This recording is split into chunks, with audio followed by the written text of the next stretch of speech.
Good morning students, ये आपका part 2 video है इस चैप्टर का। पार्ट 2 वीडियो में हम लोग चैप्टर पढ़ रहे हैं यूक्लिड की ज्यामिति की भूमिका। चलिए अब हम लोग इसमें कुछ परिभाषाएं हैं उनको समझने वाले हैं। सबसे पहले बात करेंगे बिंदु यानी कि पॉइंट के बारे में। जैसा कि मैंने आपको बताया था पहले ही कि बहुत सारी ऐसे परिभाषाएं हैं जिनको हम लोग अपरिभाषित मान चुके हैं। वैसे में एक बिंदु भी है कि बिंदु एक ऐसी ज्यामितीय वस्तु है जो अपरिभाषित है। ठीक है, इसे हम लोग ऐसे लिख सकते हैं कि बिंदु एक ऐसी ज्यामितीय वस्तु है जो अपरिभाषित है। तो इसको कैसे दिखाएंगे? तो मान लो ये आपका पेज हुआ, पेज पे एक पेंसिल के एकदम कोने से हल्का सा सहारे से जो आपको एक ना दिखे, एकदम एकदम छोटा सा बिंदु, यही आपका बिंदु कहलाएगा। ठीक है, और प्राय बिंदु को अंग्रेजी वर्णमाला के बड़े अक्षरों ए बी सी डी इन सबसे सूचित किया जाता है। ठीक है, एकदम हल्का सा आप तो दर्शा देते हो ना, वो ऐसा कि कोई स्थान भी ना घेरे, इस तरह से एकदम, यही आपका एक बिंदु कहलाएगा। समझ गए ना? तो बिंदु एक ऐसी ज्यामितीय वस्तु है जो अपरिभाषित है। चलिए अब एक सरल रेखा की बात करते हैं, या सिंपली आप उसे रेखा भी कह सकते हैं, स्ट्रेट लाइन और लाइन। बिंदु की तरह ही सरल रेखा या रेखा भी एक अपरिभाषित ज्यामितीय वस्तु है जो बिंदुओं का संग्रह या समुच्चय है। देखिए बहुत सारे बिंदु एक सीध में इस तरह से मिलेंगे तो आपके एक रेखा का निर्माण हो जाता है। ठीक है, यह एक आपकी रेखा कहलाएगी।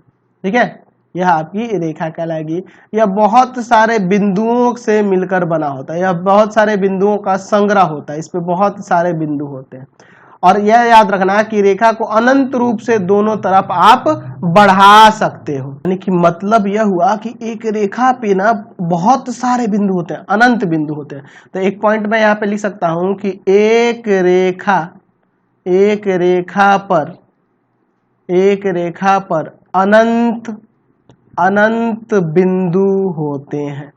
एक रेखा पर अनंत बिंदु होते हैं। ठीक है, अच्छा, यानी कि ये बहुत सारे अनंत बिंदुओं के मिलकर बना हुआ है। ठीक है, अच्छा, अब अगर अगली बात करें, एक बिंदु लेते हैं। एक बिंदु पर अगर मैं कहूं कि इस पे कितनी सरल रेखा आप खींच सकते हैं या कितनी रेखा खींच सकते हैं, तो देखो आप इस पे अनंत सरल रेखाएं खींच सकते हैं, है ना? अनंत सरल रेखाएं खींच सकते हैं। ऐसे बहुत सारी सरल रेखा खींच सकते हैं कि नहीं? यानी कि इसको हम लिख सकते हैं कि एक बिंदु से अनंत सरल रेखाएं हम लोग खींच सकते हैं। या लिख सकते हैं, दूसरा पॉइंट हो जाएगा कि एक बिंदु से अनंत रेखाएं या अनंत सरल रेखाएं खींची जा सकती हैं या खींच सकते हैं, खींची जा सकती है। ठीक है, चलिए तीसरा पॉइंट क्या हो जाएगा? अगर मान लो आपके पास दो बिंदु हो तो इनसे हम लोग सिर्फ एक और केवल एक सरल रेखा खींच सकते हैं। दो बिंदुओं से एक और केवल एक ही सरल रेखा गुजर सकती है। आप दूसरी गुजारने के चक्कर में पड़ोगे तो इधर उधर चला जाएगा। मतलब कि अगर दो बिंदु दिए गए होंगे तो उससे सिर्फ एक और केवल एक सरल रेखा ले जा सकते हैं, और अगर एक बिंदु दिया होगा तो उससे अनगिनत सरल रेखा, अनंत सरल रेखाएं गुजार सकते हैं, है ना? तो यहाँ लिख सकते हैं कि दो भिन्न बिंदुओं से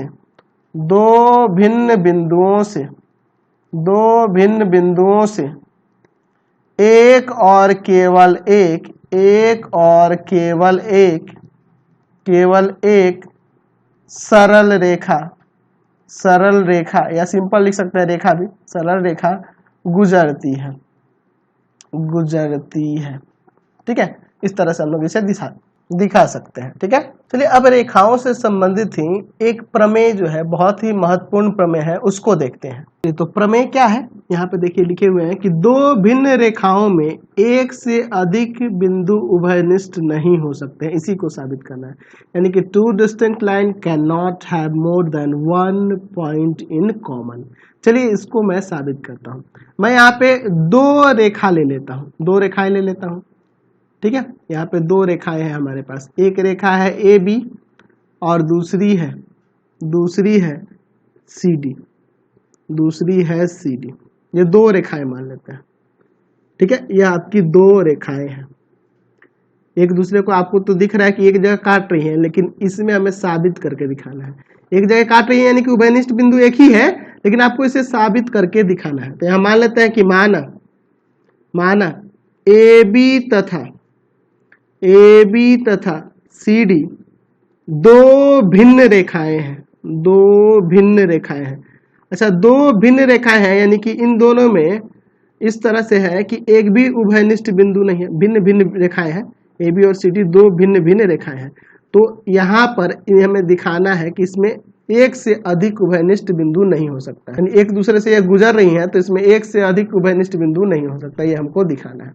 चलिए, तो हमें सिद्ध करना है, तो सिद्ध करना है, तो सिद्ध करना है, तो सिद्ध करना है कि AB और CD, AB और CD एक दूसरे को एक दूसरे को एक दूसरे को एक से अधिक एक से अधिक एक से अधिक बिंदु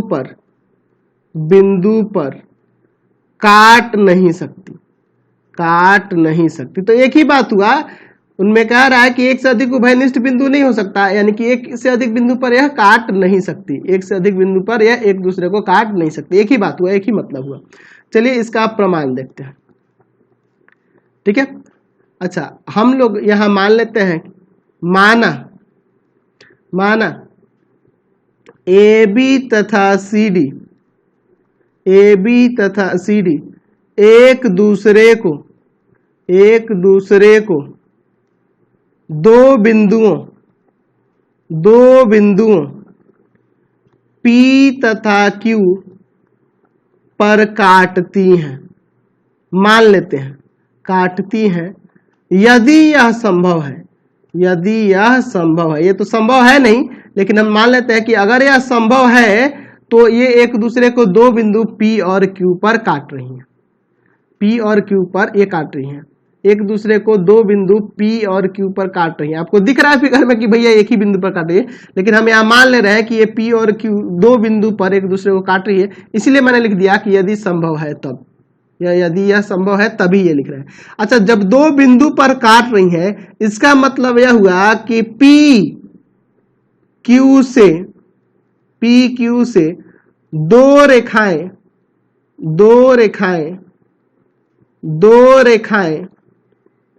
AB और CD गुजर रही हैं।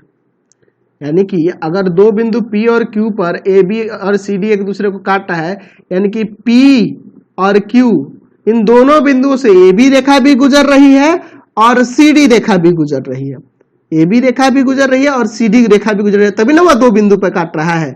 अगर ऐसा हुआ तो ये हम कह सकते हैं ना कि P और Q से दो रेखाएं AB और CD गुजर रही है। लेकिन हम जानते हैं, हम अभी देखे थे, अभी ऊपर देखे थे, हम जानते हैं, इसके पहले मैंने जो आपको परिभाषा बताया उसी में मैंने बताया था कि दो भिन्न बिंदुओं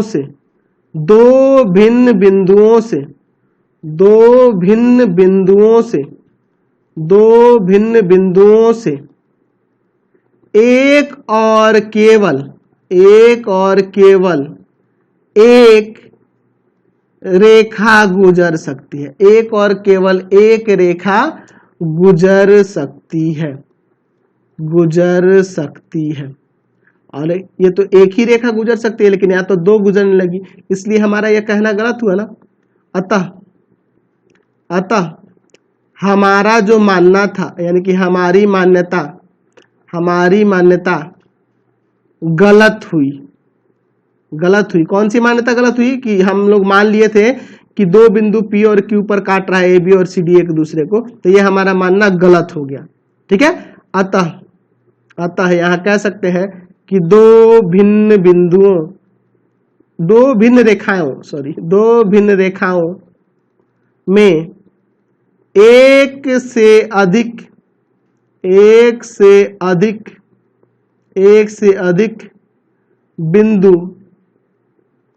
अधिक बिंदु उभयनिष्ठ नहीं हो सकते हैं, उभयनिष्ठ नहीं हो सकते हैं। हमने यहां से दिखा दिया, इसको साबित कर। तो ये अच्छा प्रमेय था, इसको याद रखना कि दो भिन्न रेखाएं एक दूसरे को एक ही बिंदु पर काटती हैं। चलिए अब हम लोग बात करेंगे रेखा खंड के बारे में, यानी कि लाइन सेगमेंट क्या कहलाता है। तो लिखा है कि एक रेखा का वह भाग जिसके दो अंत बिंदु हो एक रेखा खंड कहलाता है। जैसे मैं यहाँ पे एक रेखा खींच देता हूँ, ठीक है, एक रेखा हो गया, इसका नाम कुछ दे देता हूँ एक्स वाई, यह एक रेखा है। इस पर मैंने एक यह ले लिया, यहाँ पे एक रेखा खंड का एक भाग ले लिया। यह ए बी इस रेखा एक्स वाई का एक भाग है। यह ए बी जो है इस रेखा एक्स वाई का एक भाग है, और इसको जो देख रहे हैं इसके दो अंत बिंदु हैं ए और बी अंत बिंदु है। दैट मीन्स यह ए बी जो है आपका एक रेखा खंड हुआ। तो रेखा खंड को सूचित करने के लिए ए बी के ऊपर ऐसे बार दे देंगे, है ना, ये दर्शा देंगे कि ये रेखा खंड को दर्शा रहा है। अगर एक्स वाई तो इस पे दोनों तरफ तीर बन गया, इसका मतलब कि यह रेखा है। दोनों तरफ तीर बन जाने का मतलब यह रेखा को सूचित कर रहा है, और यह सीधा सिर्फ लकीर खींच दिए तो इसका मतलब कि ये रेखा खंड के बारे में बात कर रहा है। तो रेखा की लंबाई कुछ निर्धारित नहीं रहती है, ये अनंत रूप से दोनों तरफ बढ़ सकता है, और रेखा खंड की लंबाई होती है ना, उसका माप किया जा सकता है 2 सेंटीमीटर 5 सेंटीमीटर, जो लंबाई है वो निश्चित होती है, ठीक है, ये ध्यान रखेंगे। चलिए अब हम लोग बात करेंगे किरण के बारे में, यानी रे के बारे में। एक रेखा का वह भाग जिसका एक अंत बिंदु हो वह किरण कहलाता है, उसे एक किरण कहते हैं। चलिए मैं यहाँ पे एक रेखा बना लेता हूँ, ठीक है, यह आपका एक रेखा हो गया। अब देखिए इस रेखा को मैं क्या करता हूँ कि कुछ दूरी से यहाँ तक हटा देता हूँ, यहाँ से यहाँ हटा देता हूँ। तो यह जो बन गई, यहाँ पे एक अंत बिंदु है, यहाँ पे ओ मान लेते हैं और इधर ए दे देते हैं, तो यह आपका ओ ए जो है आपका एक किरण बन गया। एक अंत बिंदु है और एक तरफ से अनंत रूप से बढ़ा सकते हैं, तो यह आपकी किरण हो गई, ठीक है। तो यह भी आपका एक रेखा का ही भाग है, और इसको कैसे दर्शा जाएंगे, अगर ओ एक किरण है तो उसके ऊपर ऐसे तीर एरो बना देंगे, यानी कि इसी का एक छोटा रूप इस पे दर्शा देंगे, तो यह किरण को सूचित करेगा, ठीक है। तो यह ध्यान रखना। और रेखा की तरह भी इसकी लंबाई निर्धारित नहीं की जा सकती, क्योंकि ये एक तरफ तो अनंत रूप से बढ़ा सकते हैं, एक तरफ तो फिक्स रहेगा, लेकिन दूसरी तरफ अनंत रूप से बढ़ा सकते हैं। चलिए अब बात करते हैं हम लोग अर्ध लाइन के बारे में, यानी कि हाफ लाइन क्या होता है। यदि रेखा एल, यदि कोई रेखा एल है, मैं यहाँ पे एक फिगर बनाते चलता हूँ आपको समझाने के लिए। यदि यहाँ पे कोई रेखा एल है और एल पर दो भिन्न बिंदु ए और बी हो, इस पर दो भिन्न बिंदु ए और बी है इस तरह से, ठीक है। तो किरण ए बी का वह भाग जो ए को आविष्ट नहीं करता है अर्ध रेखा कहलाता है। कहने का मतलब क्या है, फिर से समझो। मैं यहाँ पे एक रेखा बना लेता हूँ। अब इस रेखा पर दो बिंदु है, ठीक है, दो बिंदु है, एक बिंदु है ए और दूसरा बिंदु है यहाँ पर बी। तो ए को आविष्ट ना करते हुए, यानी ए को छोड़कर, यानी कुछ इस तरह से ए को छोड़कर इसके इधर का जो आपका हिस्सा दिख रहा है यही आपका जो है अर्ध रेखा कहलाएगा। यानी कि अगर कह सकें तो ऐसे कह सकते हैं कि किरण ही एक आपका अर्ध रेखा कहलाएगा, जब जैसे मान लो एक किरण ओए ले लिए, यह किरण ही आपका अर्ध रेखा कहलाएगा। कब, यदि हम जो आपका एक अंत बिंदु है उसको शामिल नहीं किया जाए, है ना। लिख सकते हैं कि एक किरण अर्ध रेखा कहलाता है, अर्ध रेखा कहलाता है, अर्ध रेखा कहलाता है यदि उसका अंत बिंदु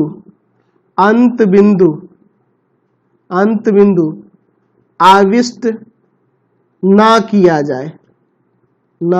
जाए या ना लिया जाए, ठीक है। इसको छोड़कर, उस बिंदु को छोड़कर इसके इधर का हिस्सा, ये टोटल, ये आपका जो कहलाएगा यह आपका किरण, ये आपका क्या कहलाएगा, अर्ध रेखा कहलाएगा। तो किरण ही आपका अर्ध रेखा कब कहलाएगा, जब उसका अंत बिंदु को शामिल नहीं किया जाएगा तब।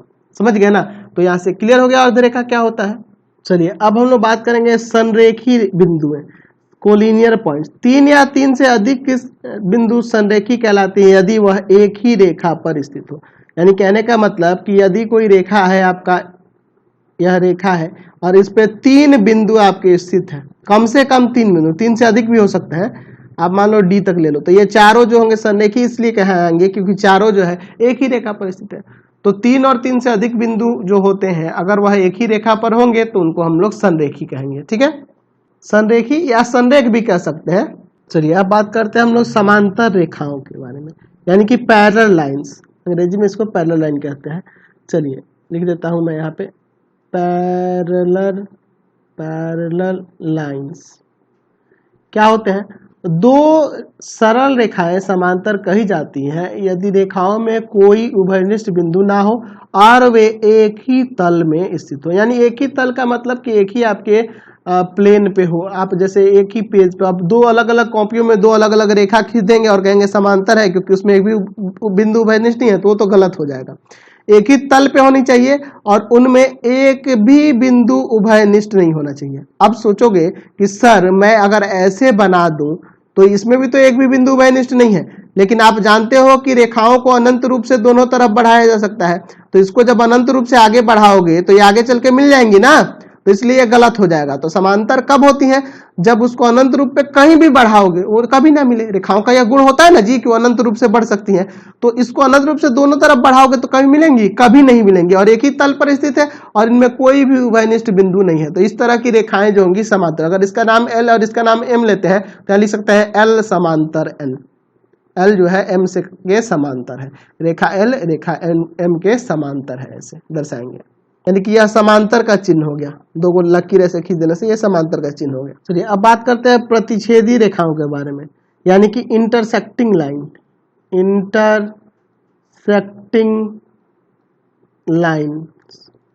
इंटरसेक्टिंग लाइन्स देखिए, दो सरल रेखाएं प्रतिच्छेदी कही जाती हैं यदि दोनों रेखाओं में केवल एक बिंदु उभयनिष्ठ हो। यानी कि कुछ इस तरह से हो, एक दूसरे को एक बिंदु पर काट रही है ना यहाँ पे, तो दैट मीन्स यह जो है एक दूसरे की प्रतिच्छेदी रेखाएं, ये प्रतिच्छेदी रेखाएं कहलाएंगी। या कह सकते हैं कि ए बी तथा सी डी प्रतिच्छेदी रेखा है और इनका प्रतिच्छेद बिंदु ओ है, इनका प्रतिच्छेद बिंदु ओ है। चलिए अब हम लोग बात करेंगे संगामी रेखाओं की परिभाषा के बारे में। संगामी रेखाएं क्या कहलाती हैं, यानी कि कंकरेंट लाइंस क्या होती हैं? यदि तीन या तीन से अधिक रेखाओं में एक बिंदु उभयनिष्ठ हो तो वो रेखाएं एक बिंदुगामी कहलाती हैं या संगामी कहलाती हैं। ठीक है, एक बिंदुगामी या संगामी। अगर यानी कि एक ही बिंदु से तीन या तीन से अधिक रेखा गुजरे तो वो आपकी क्या कहलाती हैं? संगामी रेखाएं कहलाती हैं, कंकरेंट लाइंस कहलाती हैं या एक बिंदुगामी कहलाती हैं। ठीक है, एक ही बिंदु से गुजर रहा है, अगर वही दो रहता तो वो इंटरसेक्टिंग लाइन होता, तीन और तीन से अधिक होगा तो वो संगामी रेखाएं कहलाएंगे। ठीक है, एक बिंदुगामी कहलाएंगी। चलिए अब बात करेंगे कोण के बारे में। कोण क्या होता है, यानी कि एंगल क्या कहलाता है? तो यहाँ लिख सकते हैं कि कोण एक ऐसी ज्यामितीय आकृति है जो दो किरणों से बनती है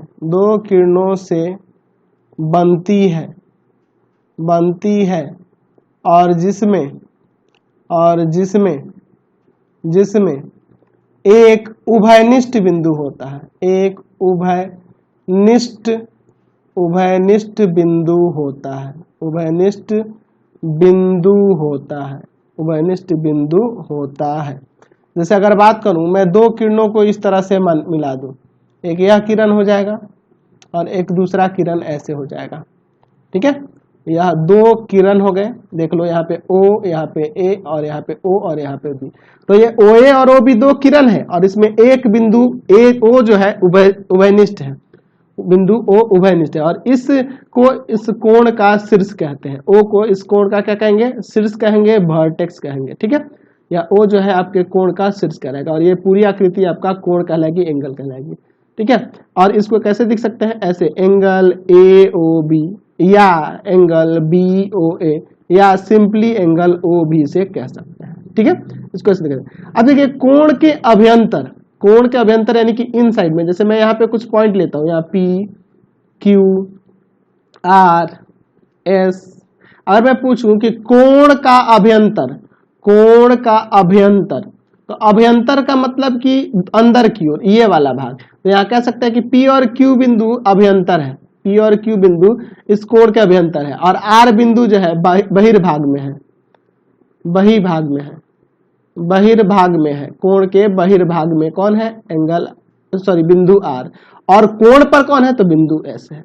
ठीक है, तो ये चीजें आप ध्यान में रखोगे। ठीक है, तो अब हम लोग इसके कोण के प्रकार के बारे में देखने वाले हैं। उससे छोटा टॉपिक एक और है, जैसे अगर मान लो दो किरणें इस तरह से मिले, ठीक है, यानी कि ऐसे कह सकते हैं ओ ए और इसको बी, तो यहाँ कहें कि ये लंब किरण है, यानी कि इनके बीच का कोण जो है 90 है। एंगल ए ओ बी कितना है 90। अगर एंगल ए ओ बी 90 हुआ तो यहाँ कह सकते हैं कि ओ ए और ओ बी ये दो लंब किरणें हैं, दो लंब किरणें हैं, एक दूसरे पर लंब है। अब चलिए कोणों के प्रकार के बारे में देखते हैं। अच्छा, प्रकार जानने से पहले एक छोटा सा टॉपिक है उसको भी जान लेते हैं। सर्वांगसम कोण क्या कहलाते हैं?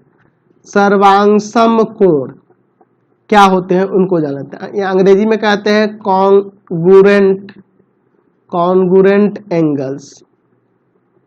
यदि दो कोणों पे, यहाँ लिख देते हैं, यदि दो कोणों का माप बराबर हो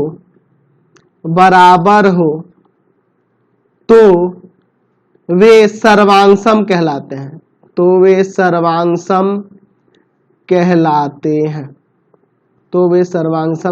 ये आप याद रखेंगे, ठीक है।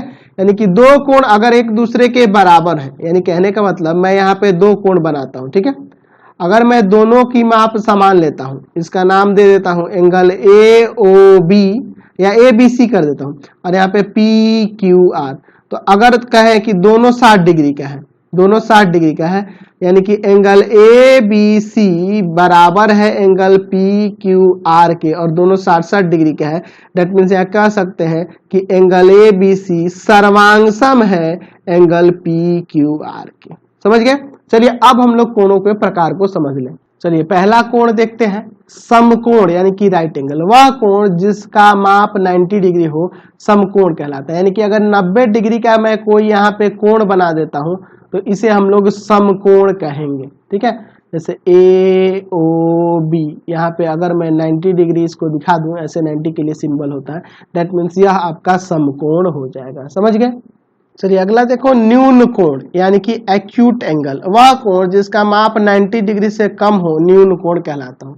90 डिग्री से कम का जो कोण होगा उसे हम लोग न्यून कोण कहेंगे। अगर मैं यहाँ पे यह कोण बना दिया तो यह देखो, ये 90 से छोटा दिख रहा है, डेट मीन्स यह एक आपका न्यून कोण हुआ। तो जो कोण 90 डिग्री से छोटा हो उसे हम लोग न्यून कोण कहते हैं। 0 से बड़ा होना चाहिए, तो जाहिर सी बात है। चलिए अगला देखिए, अधिक कोण यानी कि ऑब्ट्यूस एंगल।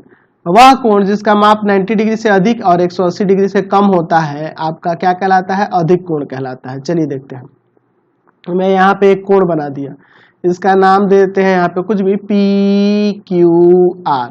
तो यह जो कोण देख रहे हैं यह आपका कैसा कोण है? तो यह एक अधिक कोण है, क्योंकि 90 डिग्री से अधिक दिख रहा है और 180 डिग्री से कम दिख रहा है, ठीक है, इसलिए यह अधिक कोण कहलाएगा। चलिए अगला देखते हैं, रिजु कोण यानी कि स्ट्रेट एंगल। वह कोण जिसका माप 180 डिग्री हो उसे रिजु या सरल कोण कहते हैं, ठीक है, यानी कि स्ट्रेट एंगल कहते हैं। चलिए जिसका माप 180 डिग्री का हो, यानी कि यहाँ पे ए ओ बी लिख देता हूँ, तो यहाँ एंगल ए ओ बी जो है आपका रिजु कोण कहलाएगा, सरल कोण कहलाएगा। इसका माप 180 डिग्री का है। चलिए अगला कोण देखते हैं, पुनर्युक्त या प्रतिवर्ती कोण यानी कि रिफ्लेक्स एंगल। वह कोण जिसका माप दो समकोण यानी कि 180 डिग्री से बड़ा तथा 360 डिग्री यानी कि 4 समकोण से छोटा हो उसे पुनर्युक्त कोण कहते हैं, रिफ्लेक्स एंगल कहते हैं। वह कोण जो 180 डिग्री से बड़ा हो, 180 डिग्री से बड़ा हो और 360 से कम हो उसे हम लोग प्रतिवर्ती कोण यानी कि रिफ्लेक्स एंगल कहते हैं। जैसे मैं यहाँ पे एक एंगल बना देता हूँ, ठीक है, अगर मैं यहाँ पे इसका नाम दे दूं ए ओ बी, तो अगर मैं सिंपल यहाँ पे लिखूं एंगल ए ओ बी, तो एंगल ए ओ बी ऐसे लिख दिया तो यह कोण हो गया। लेकिन यही यहाँ पे लगा दूं reflex angle A O B, तो इस कोण की बात हो रही है, यानी कि इसका मान जो दिख रहा है 180 से बड़ा है लेकिन 360 से कम है, इसीलिए यह रिफ्लेक्स एंगल कहलाएगा। रिफ्लेक्स एंगल यानी कि प्रतिवर्ती कोण। तो ध्यान रखना कि अगर हमें x डिग्री का प्रतिवर्ती कोण निकालना हो, प्रतिवर्ती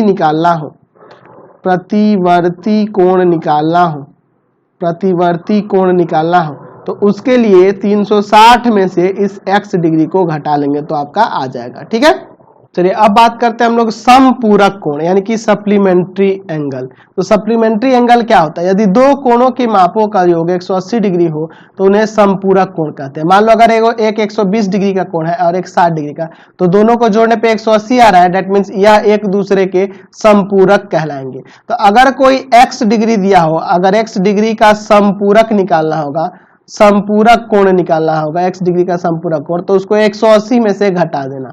180 में से घटा दोगे तो उसका समपूरक आ जाएगा। ठीक है, चलिए अगला क्वेश्चन देखिए अगला देखिए पूरक कोण, कॉम्प्लीमेंट्री एंगल। यदि दो कोणों की माप का योग 90 डिग्री हो तो उसे पूरक कोण कहते हैं। यानी कि अगर मान लो मैं यहाँ पे एक 30 डिग्री का कोण ले लूं और दूसरा 60 डिग्री का, दोनों को जोड़ने पे 90 हो जाएगा, डेट मीन्स ये पूरक कोण कहलाएंगे, एक दूसरे के पूरक हैं।